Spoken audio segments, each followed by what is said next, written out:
امام سجاد علیہ السلام کی خدمت میں ایک شخص آ کے عرض کرنے لگا، اے نواسۂ رسول صلی اللہ علیہ وآلہ وسلم، میں جس بھی بات کو زیادہ یاد کرنا چاہتا ہوں وہ اکثر میں بھول جاتا ہوں، یہ دماغی کمزوری ہے یا میرا وہم؟ مجھے اس بیماری سے نجات دلائیں۔ بس جیسے ہی یہ پوچھا گیا تو نواسۂ رسول امام سجاد علیہ السلام نے فرمایا، اے شخص، جو انسان اطمینان میں رہتا ہے اس کا دماغ اس کے جسم پہ اور آس پاس کی چیزوں پہ زیادہ سے زیادہ اختیار رکھتا ہے، لیکن جو انسان الجھا رہتا ہے، حاضر دماغ نہیں رہتا، فضول کی باتوں کو بار بار سوچتا رہتا ہے، تو وہ اپنے دماغ کی اصل طاقت سے محروم رہتا ہے۔ یاد رکھنا،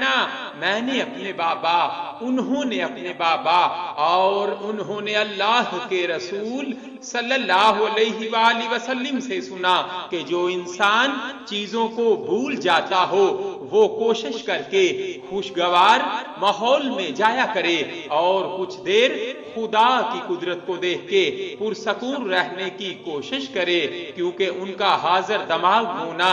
روز کچھ دیر پرسکون رہنا اس کے دماغ کی طاقت کو پھر سے اسے لوٹا دے گا اور یوں اس کا دماغ تیز اور بھولنے کی بیماری سے نجات پائے گا۔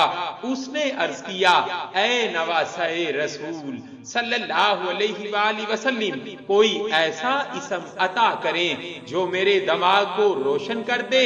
امام سجاد علیہ السلام نے فرمایا، جب بھی کھانا کھاؤ، پانی پیو، اس پہ یا علیم و یا رحمان 3 مرتبہ پڑھ کے اللہ سے یہ دعا مانگو کہ اے اللہ، میرے دماغ کو طاقت عطا فرما تاکہ میں بھولنے کی بیماری سے نجات پا سکوں اور اپنی زندگی کے صحیح فیصلے کر سکوں۔ اللہ کے فضل و کرم سے تم اس بیماری سے نجات پا کر کامیابی و کامرانی کی طرف بڑھنے لگو گے۔